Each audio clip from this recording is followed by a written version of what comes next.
Oi pessoal, tudo bem? Vamos continuar lendo 50 anos depois. Livro psicografado por Chico Xavier, ditado por Emmanuel, traz a continuação da história do senador romano Publio Lentulus, que é uma das reencarnações de Emmanuel, o próprio mentor de Chico Xavier, há 2000 anos. Porém, o livro há 2000 anos foi o anterior a esse, eu já fiz. Eu deixo no decorrer desse vídeo, se você quiser ver a playlist.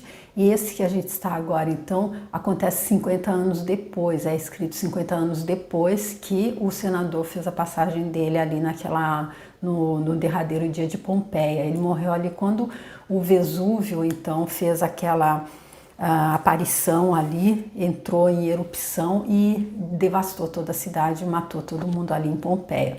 E agora nós estamos na segunda parte, nós estamos na primeira parte do livro, no segundo capítulo, que é um anjo e um filósofo.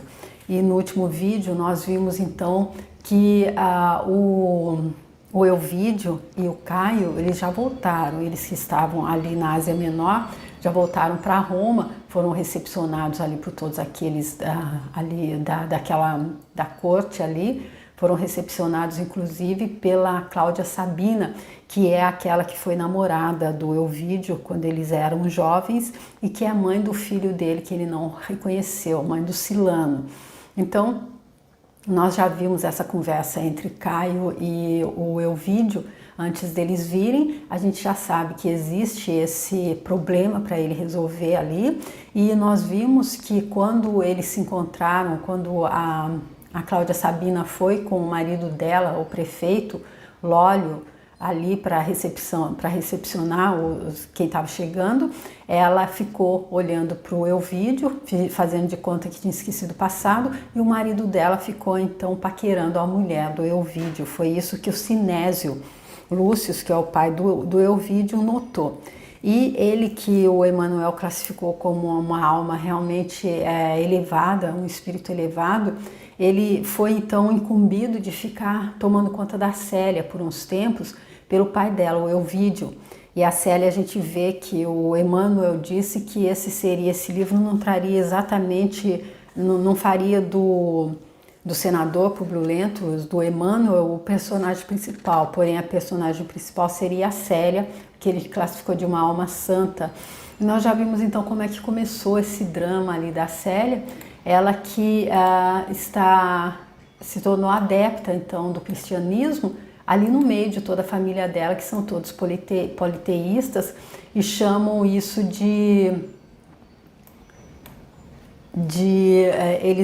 eles classificam isso de bruxaria, o cristianismo. O pai dela classificou dessa forma, e ele então levou ela falou que ela fosse ficar com o avô, para ver se o avô dela conseguia tirar essas ideias da cabeça dela. O avô dela então sabiamente levou-a para um sacrifício no templo de Júpiter e no templo de Serapis. Porém, ela participou de tudo com respeito, mas não mostrou que estivesse envolvida no ritual. E aí o avô dela, voltando para casa, depois de ter então levado a esses dois templos, ele foi ali no templo da casa, no altar da casa deles, onde havia ali as imagens dos vários deuses deles. E aí então ele perguntou para ela diretamente. Ele perguntou diretamente para ela: notei que acompanhavas os meus gestos e todavia não demonstravas devoção sincera e ardente. Acaso trouxeste da província alguma ideia nova, contrária às nossas crenças?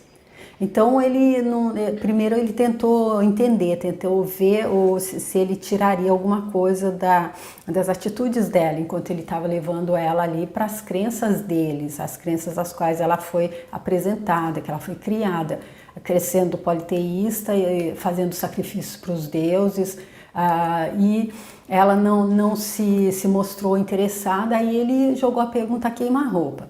E aí então vamos ver como foi que a Célia respondeu e como é que vai se passar então essa parte nessa parte do segundo capítulo. E eu peço que Jesus Cristo então possa me abençoar, possa abençoar a minha leitura, possa permitir que seja fluida, que seja compreensível e que os comentários que eu faça possam até mesmo ser inspirados, se for possível, para que eles sejam relevantes para a compreensão daqueles que forem ouvir. Se não forem, que eu não os faça. E agradecendo então a Jesus Cristo, Chico Xavier e Emmanuel por ter trazido esta obra que, de acordo com Emmanuel, como ele disse há 2000 anos, é um roteiro para a gente aprender como é que faz.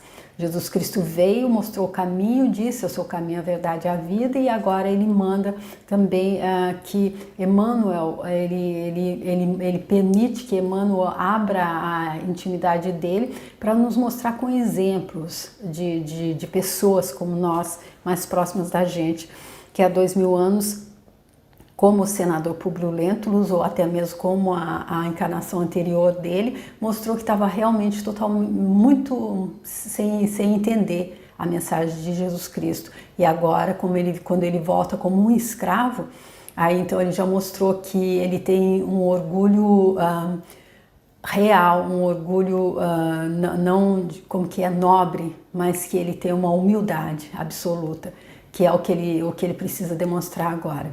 Então, para a gente entender que as lições que a gente deve aprender, E aí, se a gente não aprende quando a gente vem como senador a ser humilde e abnegado, a gente precisa vir como um escravo. Mas isso Deus permite apenas para o nosso crescimento. Não existe castigo, não existe injustiça.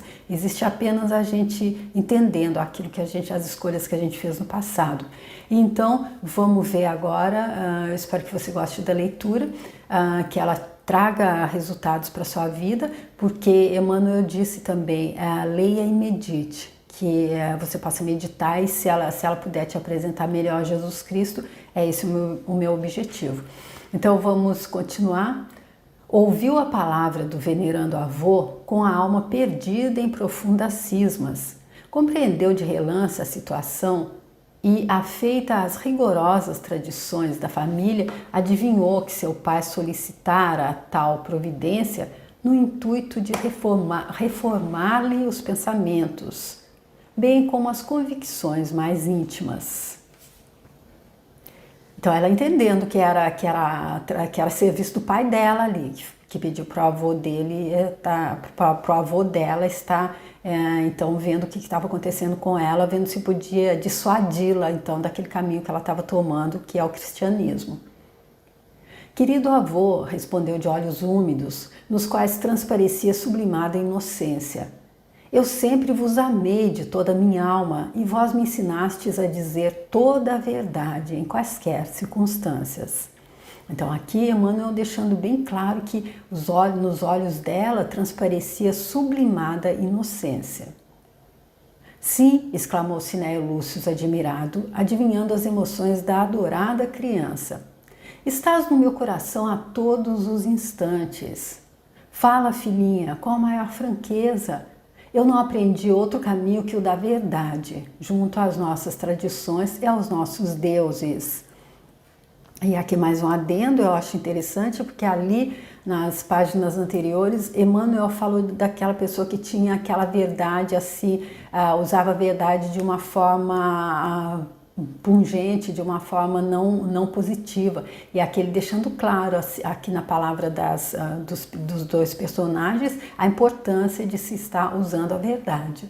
Mas fazendo a distinção entre essas duas formas que ele deu aqui, que ele demonstrou. Um que usa de forma arrogante e o outro que sabe o valor da verdade. De antemão, devo esclarecer-vos que foi certamente meu pai quem vos solicitou a reforma de meus atuais sentimentos religiosos. O venerável ancião fez um gesto de espanto em face daquela observação inesperada.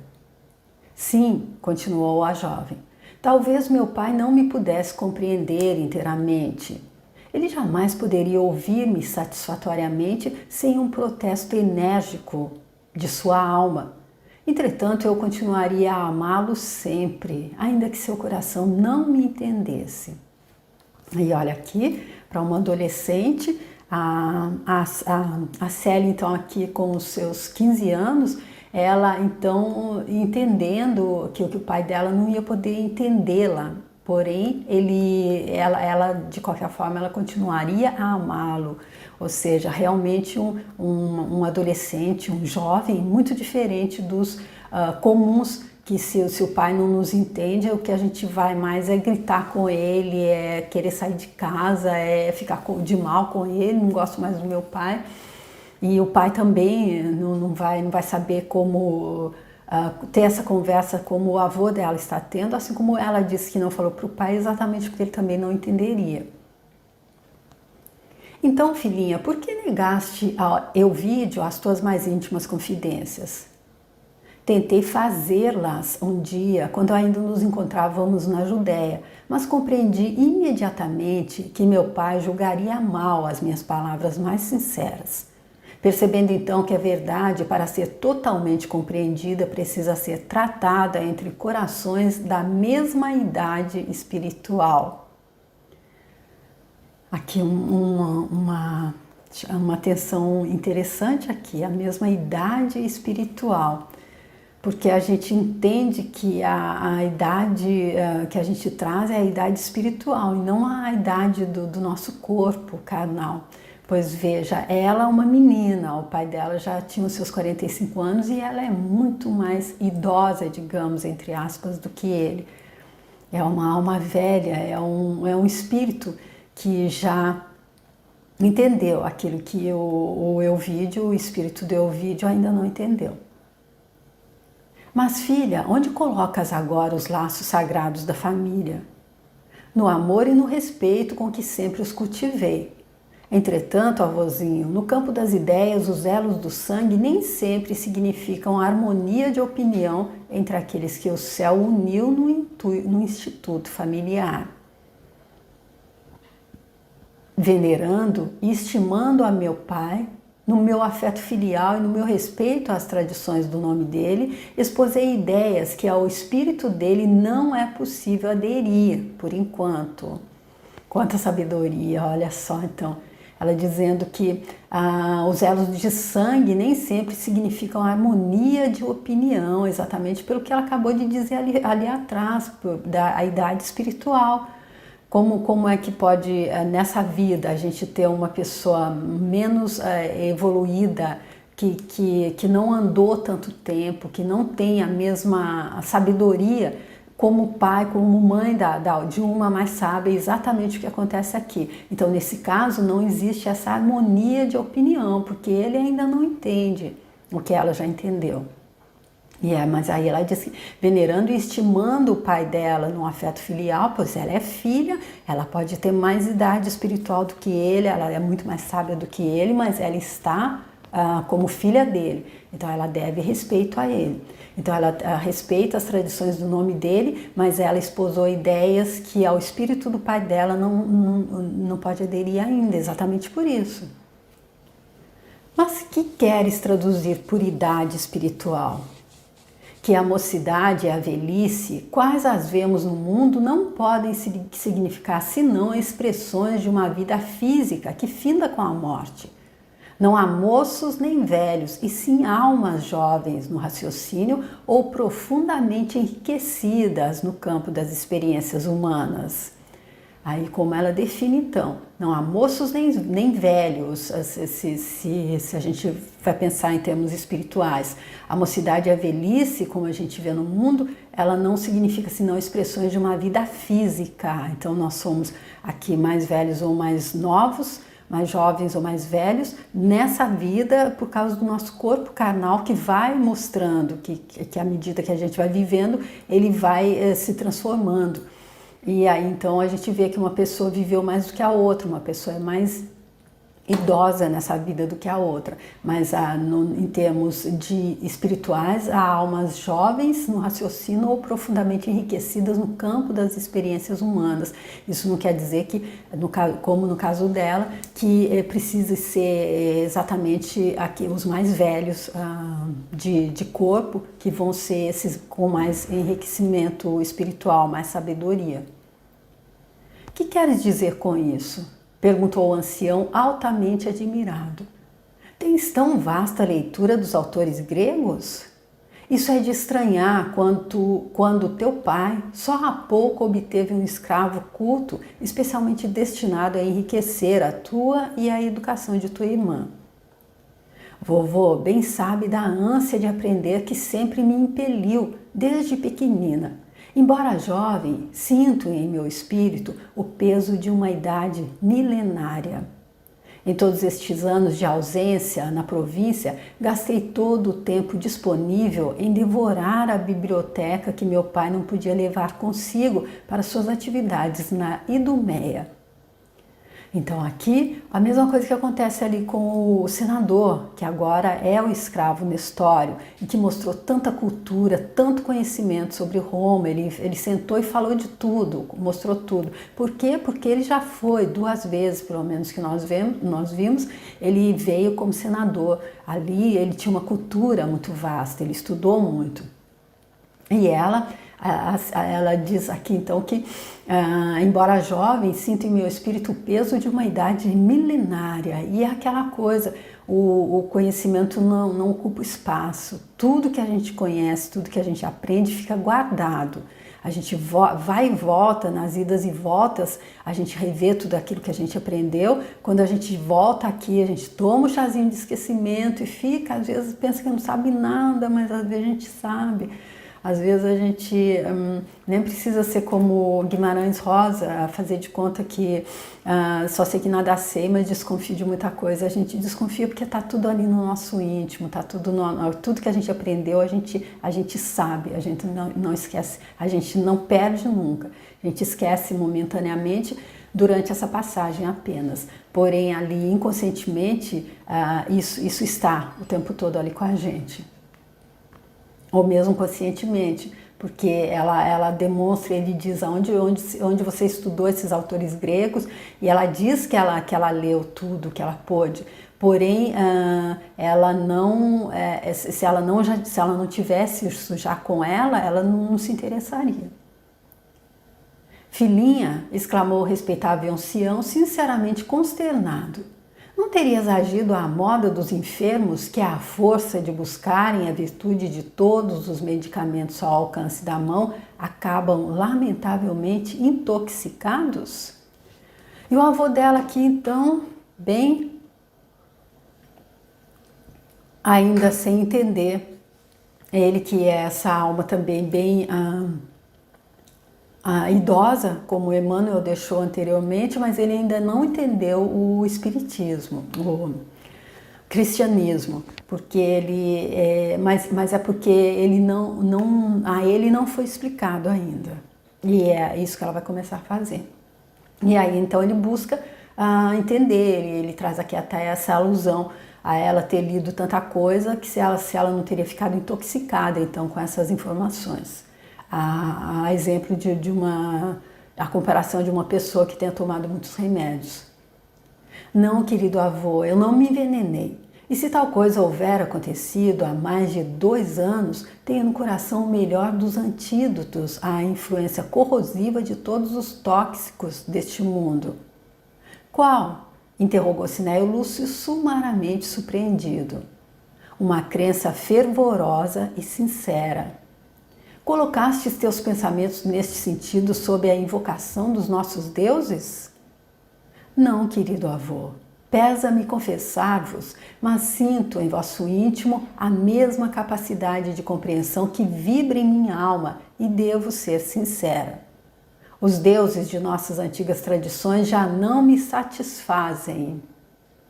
Pronto, ela começando a desdobrar, trazendo tudo à tona, mas ela diz que ela sente que ele tem capacidade de compreensão, ela sabe que com ele ela pode se abrir, ele vai entender, contrariamente ao pai dela, porque o pai dela é um jovem, um espírito jovem, e ele é um espírito já com grande experiência.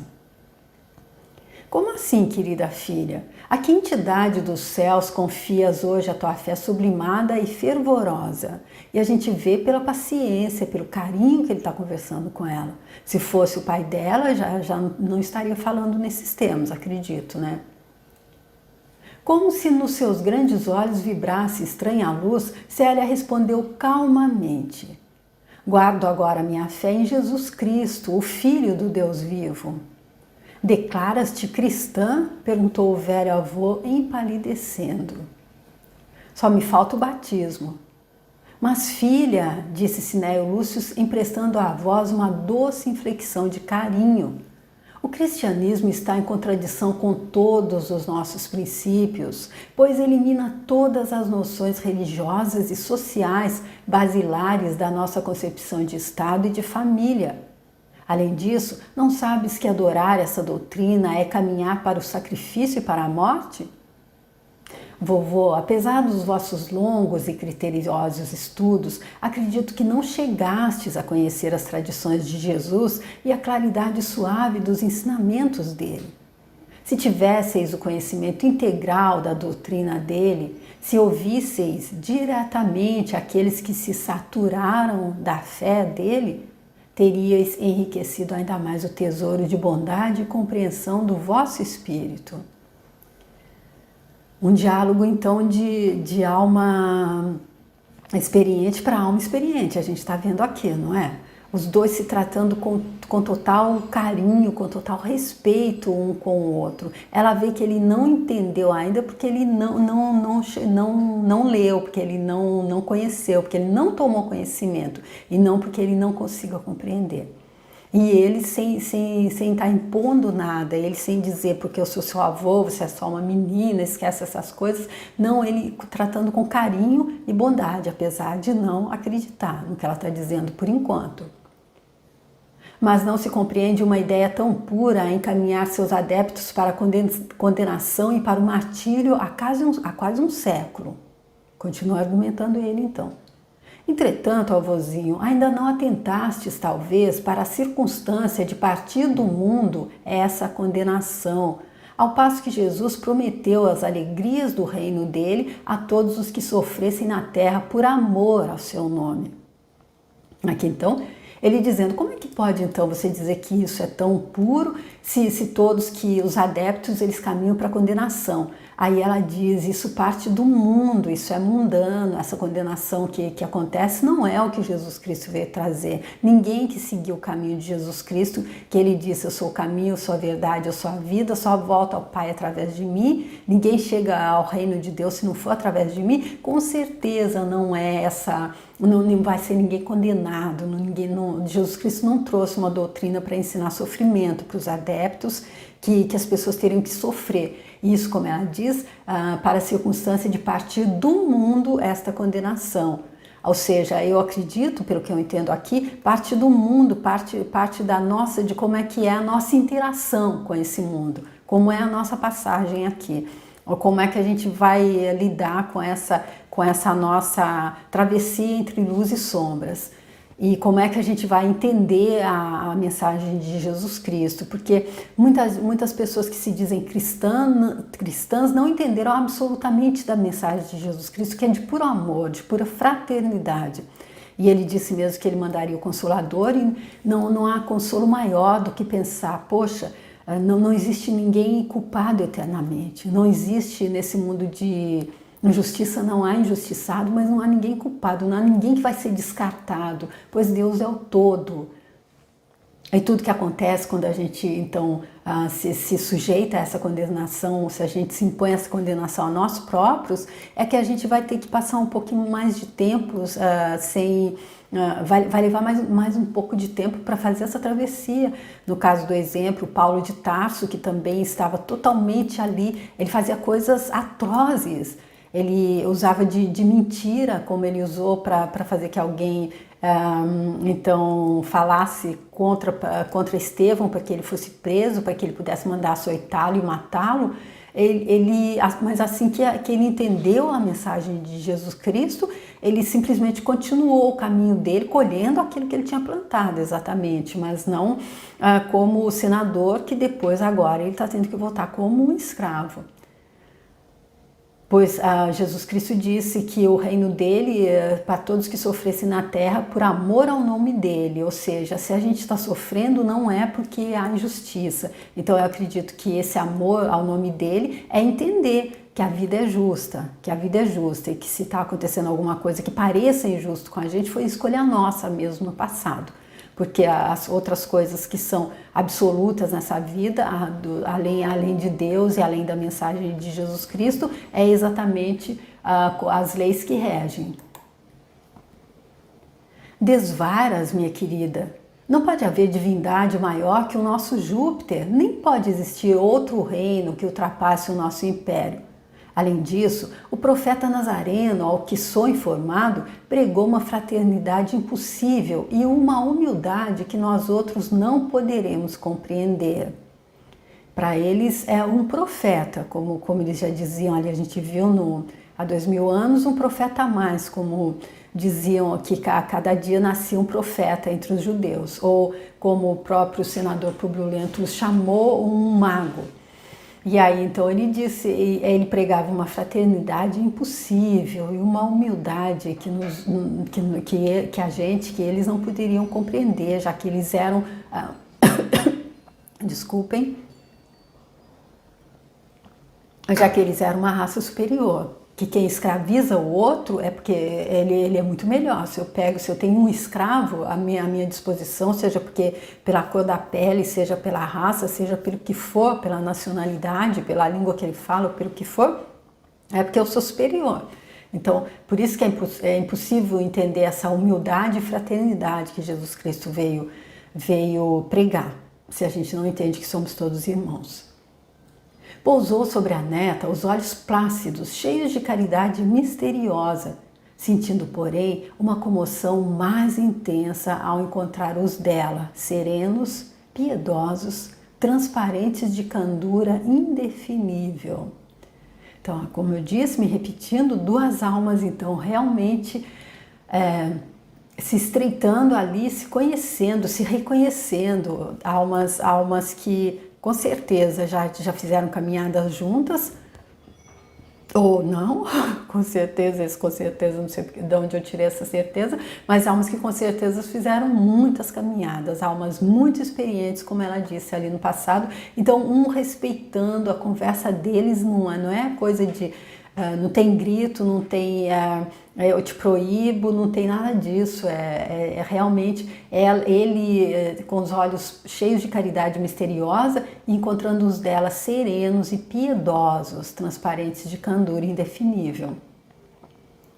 Avôzinho continua a dizer com um olhar abstrato, como se o espírito voejasse em recordações queridas e longínquas. Jesus, Cristo, é o Cordeiro de Deus que veio arrancar o mundo do erro e do pecado. Por que não lhe compreendermos os divinos ensinamentos se temos fome de amor em nossa alma? Aparentemente sou uma jovem e vós um homem velho para o mundo. No entanto, sinto que nossos pensamentos são gêmeos na sede de conhecimento espiritual. Mais uma vez aqui, então, Emmanuel trazendo esse diálogo que reforça. Ela em um corpo jovem, ele em um corpo que já se reencarnou há bastante tempo antes dela, ela com 15, ele com 70 e alguma coisa. Então, realmente, aparentemente, e como espíritos encarnados, um é mais velho que o outro, porém, como almas, como espíritos que são os dois, com certeza, com a mesma idade. Pois os pensamentos deles são gêmeos na sede de conhecimento espiritual. E eu acredito que a gente só tem essa sede depois que a gente andou bastante, que a gente, quer dizer, eu acredito, mas não sei, cada um com a sua, porque cada um capta quando capta, então talvez tenha aqueles que captam mais rápido e os que levam um pouco mais de tempo. Da terra inteira nos chegam clamores de revolta e gritos de batalha. Misturam-se o fel dos oprimidos e as lágrimas de todos os que padecem na humilhação e no cativeiro. Tendes conhecimento de todos esses tormentos insondáveis que campeiam em todo o mundo. Vossos livros falam das angústias indefiníveis do vosso espírito sensível e carinhoso. Esses brados de sofrimento chegam até os vossos ouvidos todos os momentos. Onde estão os nossos deuses de marfim que não nos salvam da decadência e da ruína? Onde Júpiter, que não vem ao cenário do mundo para restabelecer o equilíbrio da maravilhosa balança da justiça divina? Poderemos aceitar um Deus frio, impassível, que se compraz em endossar todas as torpezas dos poderosos contra os mais pobres e os mais desgraçados? Será a providência do céu igual à de César, para cujo poder o mais dileto é aquele que lhe traz as mais ricas oferendas? Entretanto, Jesus de Nazaré trouxe ao mundo uma nova esperança. Aos orgulhosos advertiu que todas as vaidades da terra ficam abandonadas no pórtico de sombras do sepulcro. Aos poderosos deu as lições de renúncia aos bens transitórios do mundo, ensinando que as mais belas aquisições são as que se constituem das virtudes morais, imperecíveis valores do céu. Exemplificou em todos os seus atos de luz indispensável à nossa edificação espiritual para Deus Todo-Poderoso, Pai de misericórdia infinita, em nome de quem nos trouxe a doutrina de amor com a palavra de vida e redenção dele. Além de tudo, Jesus é a única esperança dos seres desamparados e tristes da terra, porquanto, de acordo com suas doces promessas, hão de receber as bem-aventuranças dos céus todos os desventurados do mundo, entre as bênçãos da simplicidade e da paz, na piedade e na prática do bem. Então aqui ela traz uma mostra inteira a ele. Como é que pode, então? Ele diz que a fraternidade que Jesus Cristo pregou é impossível e a humildade que ele crendo nos deuses dele não poderia compreender. Aí ela explica por que então os nossos deuses não vêm para fazer não acontecer mais essa decadência e essa ruína. Por que esse Deus eles comprazem adoçar todas as torpezas dos poderosos contra os mais pobres e os mais desgraçados. E os poderosos eles gostam mais daqueles que oferecem ricas oferendas. Ou seja, os deuses deles eram feitos à imagem dos homens, porque assim como César gostava de oferendas, os deuses também, ele não levou ela para oferecer um sacrifício. Então, deuses que querem sacrifício, deuses que gostam de sangue, então de morte.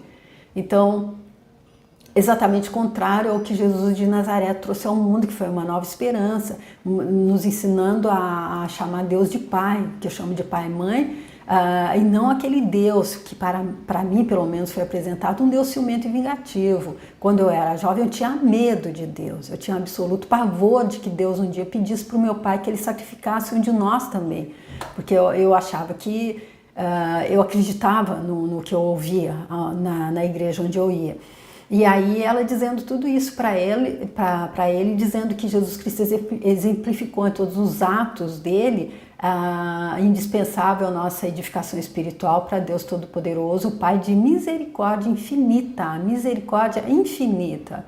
Infinita. Jesus Cristo disse que nós deveríamos perdoar 70 vezes 7, e Deus é de misericórdia infinita. Então, como pode caber nessa mensagem algum momento em que Deus vai descartar? Vai ter um momento que Deus vai estar ali com Jesus Cristo sentado à direita dele e vai, você entendeu ali o que estava na sua igreja? Então você vem comigo, você foi bonzinho, você vai para o inferno. Onde é que cabe esse entendimento aqui? Então, esse diálogo entre os dois é bem claro de que ele podia entender. E por quê? Porque ele também era um espírito tão experiente quanto ela. E é por isso que a gente entende que é dessa forma. É cada um captando no momento que capta, é a ficha caindo para cada um no momento que tem que cair, é a consciência expandindo no momento que a pessoa se abre também. Porque quando a gente só ouve e continua fechado naquilo que nos foi passado e a gente não se abre para ver se tem um pouco mais de luz além daquilo que nos foi mostrado, aí fica mais difícil, leva mais tempo, mas que todo mundo vai entender, vai. Tá bom, gente? Assim como como a gente vai chegar no final desse livro, mas eu fico aqui ainda nesse segundo capítulo, tá? E vamos ver como é que continua o diálogo dos dois. Então, avô e neta aqui que estão se entendendo, apesar dele ainda não ter entendido a doutrina cristã, que ela já está completamente, já entendeu completamente. Ambos são espíritos de grande experiência, apesar de idades diferentes nessa encarnação. Então eu fico aqui, espero que você tenha gostado dessa parte então, desse segundo capítulo, que a leitura tenha sido interessante. Se você quiser deixar o seu like, se você quiser compartilhar, se quiser passar lá no meu canal para ver os outros livros do Chico, eu deixo aqui para você o Boa Nova, o Paulo Estevão e o Há 2000 Anos, mas há outros livros lá também, outros vídeos. Se você quiser dar uma olhada, seja bem-vindo, bem-vinda. E se quiser se inscrever lá também. E eu espero te ver para dar continuidade a esse livro então. Obrigada, tchau.